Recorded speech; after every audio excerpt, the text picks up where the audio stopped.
ఈరోజు ఎన్నికల ప్రచారంలో భాగంగా 21, 22 వార్డులో పర్యటన సాగుతోంది. చాలా విశేష స్పందన.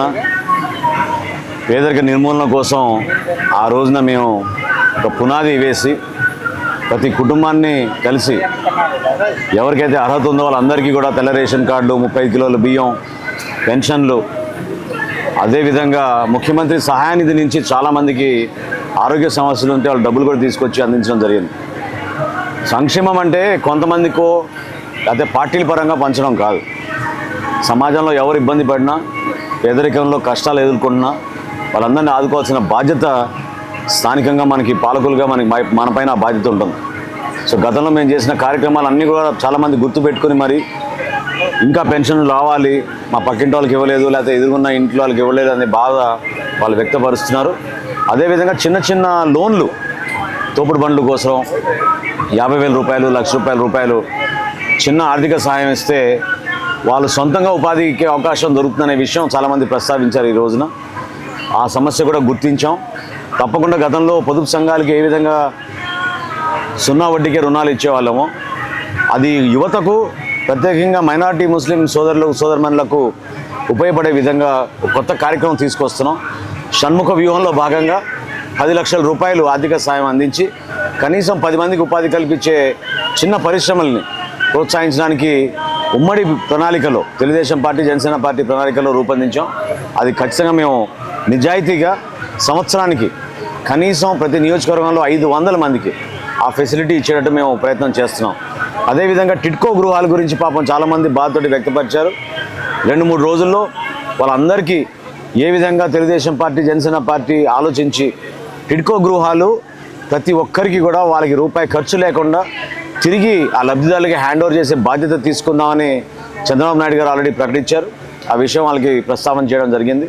తప్పకుండా తెలుగుదేశం పార్టీ నాయకులు, జనసేన పార్టీ నాయకులు, భారతీయ జనతా పార్టీ నాయకులు ఈ రోజున కలిసికట్టుగా మేము ప్రజల్లో వెళ్ళినప్పుడు ఉమ్మడిగా చాలా బలంగా ప్రజలు ఒక నమ్మకంతో మార్పు అనేది ఏదైతే కోరుకున్నారో వాళ్ళకి కనపడుతుంది. ఆ నమ్మకం మేము తీసుకురాగలిగాం, నిలబెడతాం. మన ప్రభుత్వం ఏర్పడిన తర్వాత ఖచ్చితంగా 100% సంక్షేమం మరియు అభివృద్ధి. ఎందుకంటే కాలువల గురించి చాలామంది ప్రస్తావించారు. ఈరోజు కూడా తప్పకుండా ఈ దోమల నివారణ కోసం, పారిశుద్ధ్యం విషయంలో కాలువల నిర్మాణం కూడా తప్పకుండా మేము త్వరలోనే పూర్తి చేస్తామని ఈ ఉత్సాహం మరింత రెట్టింపు పెరుగుతూ ఉంది ప్రతిరోజు. మనస్ఫూర్తిగా తెలుగుదేశం పార్టీ నాయకులకు, కార్యకర్తలకు, మా జనసేన పార్టీ కార్యకర్తల నాయకులకు, అదేవిధంగా భారతీయ జనతా పార్టీ నాయకులు కూడా ఎంతో ఉత్సాహంగా వాళ్ళు కూడా కలిసి వస్తున్నారు. మనస్ఫూర్తిగా వాళ్ళందరికీ ఒక ఉమ్మడి అభ్యర్థిగా నేను వాళ్ళకి ప్రత్యేకంగా ధన్యవాదాలు తెలుపుకుంటూ, అంటే అసలు ఇన్ని రోజులు కనీసం సామాన్యుడి గోస వినే మనిషి లేడు. వాళ్ళ బాధ ఎవరు చెప్పుకోవాలో తెలియదు. బలవంతంగా బెదిరింపులు, కేసులు, దౌర్జన్యాలకి పాల్పడ్డారు తప్ప సమస్య ఈ విధంగా ఉంది, కొంచెం మాకు పరిష్కారం చేయండి, మాకు పెన్షన్ రాలేదు, మాకు ఇళ్ళ పట్టాల విషయంలో మా పేరు రాసి ఎందుకు తీసేశారు అంటే ఎవరు కూడా దాని గురించి మాట్లాడే వ్యక్తులే లేరు. ఆ దాడులు, ఈ భయభ్రాంతుల్ని వాళ్ళు ఇన్ని రోజులు ఏదో విధంగా పాపం కష్టపడి వాళ్ళు ఎదుర్కొన్నారు. ఈ రోజున ఆ వినే పరిస్థితులు లేరు.